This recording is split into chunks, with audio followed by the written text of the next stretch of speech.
Okay, let's name the notes on the fretboard. So you've probably seen your favorite guitar player just dancing all around the guitar neck, and you're like, how in heaven's name do they know where to go? They must have all those notes memorized, right? Well, kind of and kind of not, and it's more leans on kind of not. As guitar players, we're not thinking of the names of these notes all the time. In fact, rarely are we thinking of the names of the notes. We're more thinking in patterns, and we're really patterns, certain forms that we've learned over time, that you're going to learn in this course as well. And when asked, hey, what is the name of this fret or whatever, what is the name of this string at this fret, then most guitar players, if they've been playing for a bit, can do that, but they're utilizing a couple of techniques that we're going to learn right here, okay? They really don't have it memorized. It would be equivalent to saying, you know, can you count 1 to 1,000,000? Or if you can't count to 1,000,000, can you count 1 to 1,000? You know, and you'd probably say, yes, I can do that. Well, have you ever done it before? How do you know that you can do it? Well, because you're using certain techniques. We know that the decimal, you know, the zero moves over every time, and that there's only 9 digits, right? Or 10, I guess, including the zero. And we can easily count to, you know, 1,000,000 or 1,000,000,000 or 1,000,000,000,000. But we haven't done that before. So in the same way, this is how guitar players think about the guitar neck. Okay, and it's really easy.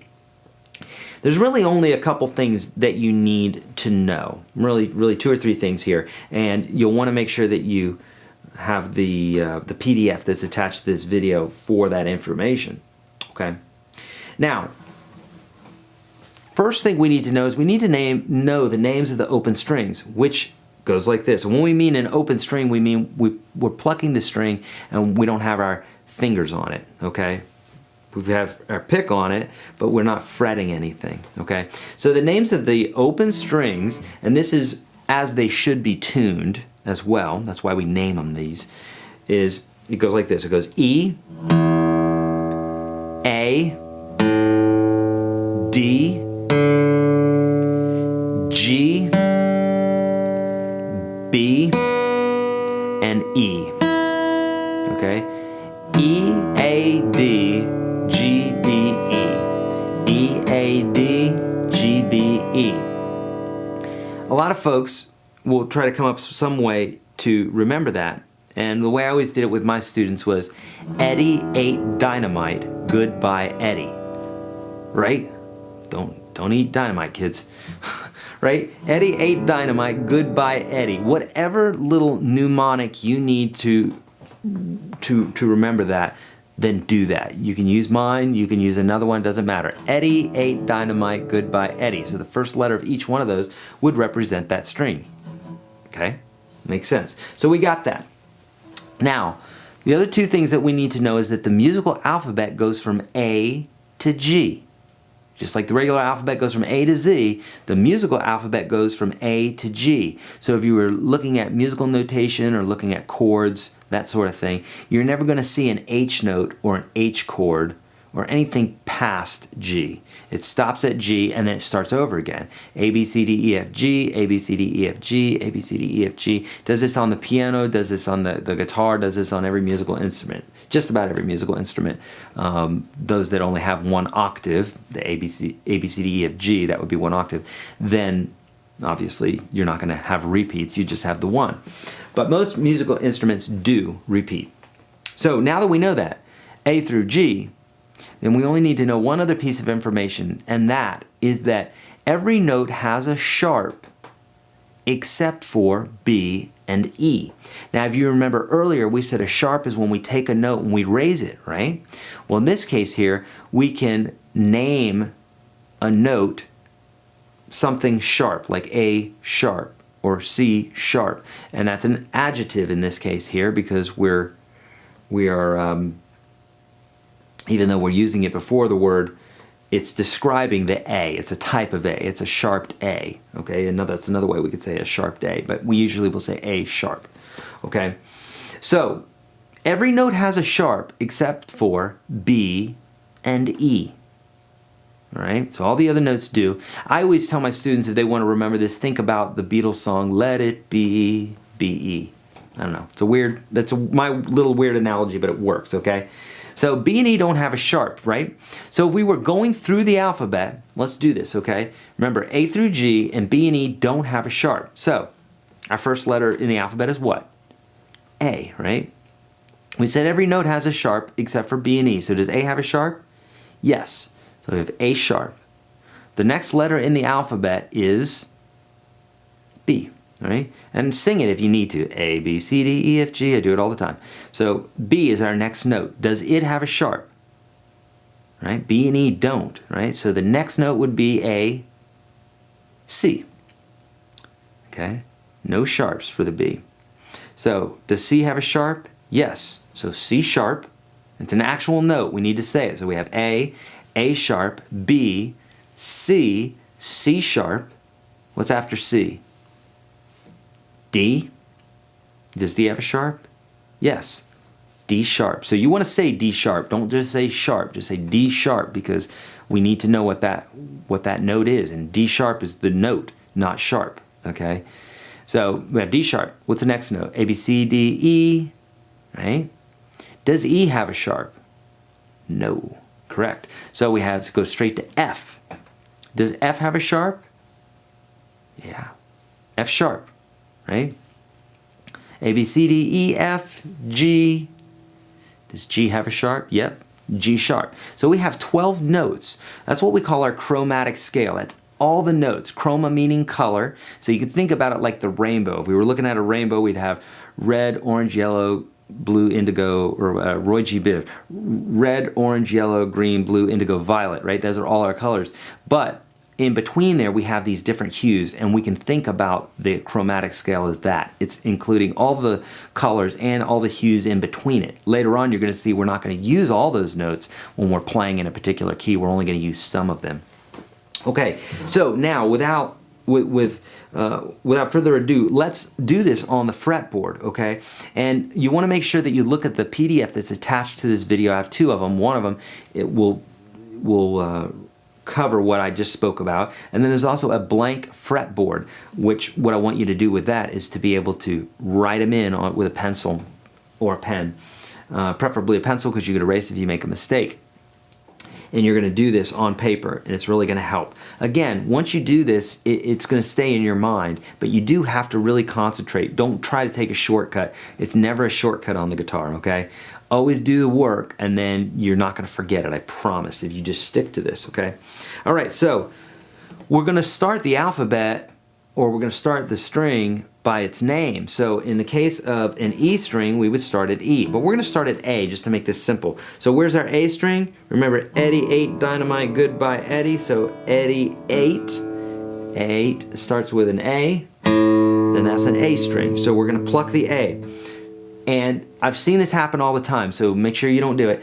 The name of the string is an A, so our first note is an A. You don't put your finger on the strings yet, okay? The open note is the A, okay? Now when we put our finger down, now we're changing the pitch. We're going up a half step, or 1 fret, okay? And that note would be 1 note above an A, be sharped, so it's an A sharp, okay? Now we're gonna move through the alphabet just like we did before, A through G, and B and E don't have a sharp. Everybody else does. So we have A sharp. What's the next letter in the alphabet? B. Does it have a sharp? No. So we have a C. C have a sharp?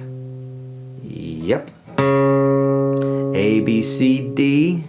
Does D have a sharp? Yeah. A, B, C, D, E. Is our next note? Does E have a sharp? No. Trying to trick you there. So it goes straight to F, right? Does F have a sharp? Yes.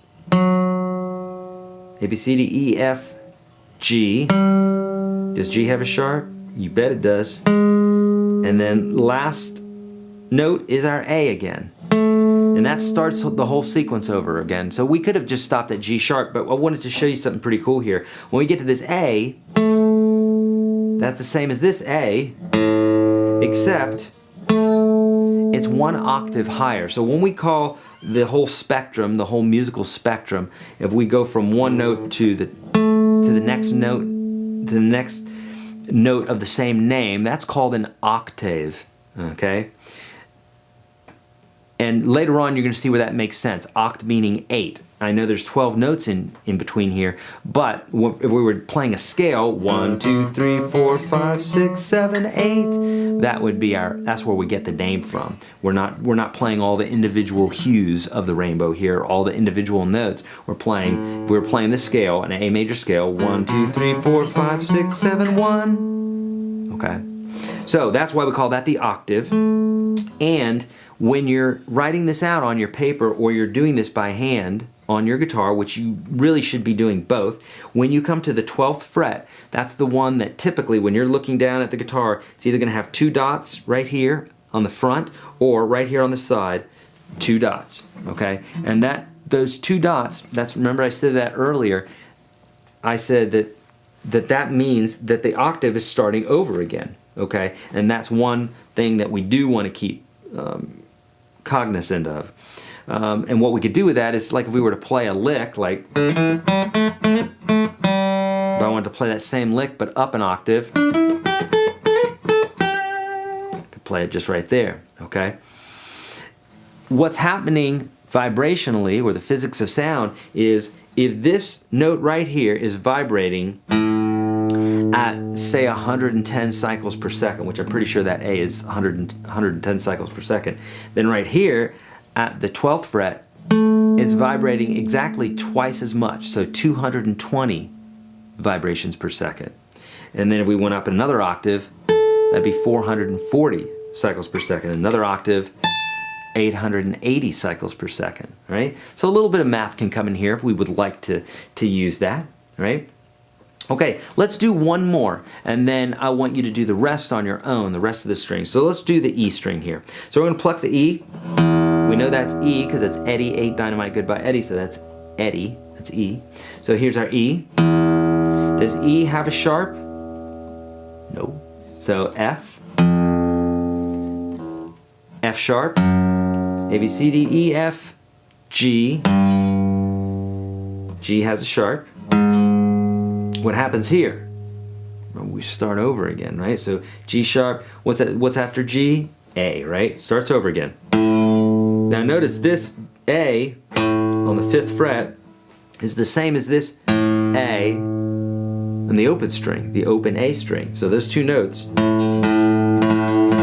are in unison together, okay? We'll learn more about that later on when we're tuning our guitar. So here's our A. Does A have a sharp? Yes. Next note, A, B. Here's our B. Does B have a sharp? No, so C. C sharp. D. D sharp. And look, here we are at the 12th fret, back at our E. Okay? So what I want you to do is I want you to do this with all 6 strings. I want you to do it on your guitar, but first I want you to do it with the paper, the blank PDF that I provided for you. If you do that, you're really going to be able to see there. If you need to put a little cheat on the side, say B and E don't have a sharp and the musical alphabet goes from A to G, that's fine. Try not to look at it, use it if you need it, but in a short while you're going to remember it, okay? If you use it, it will become part of you. If you don't use it and you're constantly looking at the notes, then you're not going to memorize it, okay? A small analogy here. Many years ago I learned how to touch type, you know, where you don't look at the keyboard but you can type. I did that in high school. And then many years later in jobs, in college, that sort of thing, is I started looking at the keyboard again. And I ended up always having to look at the keyboard. And then when I got my first real job many years ago, I needed to do a lot of typing, a lot of reports and that sort of thing. And I ended up getting very frustrated because I kept looking at my hands and it's like, gosh, I went through all the training. Why am I looking at my hands? And I realized that it was because I was looking at my hands. Sounds simple, but what happens is I had to go home and I said, I'm not going to look at my hands. I'm going to type a document. And what I did is I looked at a piece of paper and just started typing and started searching and then I would look at the screen and yeah, I was right. Or maybe I was wrong and I would not look at my hands, but I would figure I'd just type something and be like, okay, that's right. And then I would practice that and it came back to me in no time flat. So with all that being said, if you use it, you're gonna be fine. If you don't use it, you lose it, right? So use the PDF there. That's gonna be part of your homework. Then do it by hand on the guitar on all 6 strings, probably at least 2 times through, either 1 on paper, 1 on the guitar, or 2 on paper, 2 on the guitar, 1 on the paper, 2 on the guitar. Doesn't matter. Do it at least 2 times all the way through all 6 strings, and I promise you, you're gonna get it and you're not gonna forget it. And there's a ton of guitar players that don't know this, so do it. It's gonna make you a much better player. Slow and steady wins the race, okay? Don't get overwhelmed. If this is too much for you, stop at this video, do it, give yourself a break, come back tomorrow and keep watching. All right, let's keep going.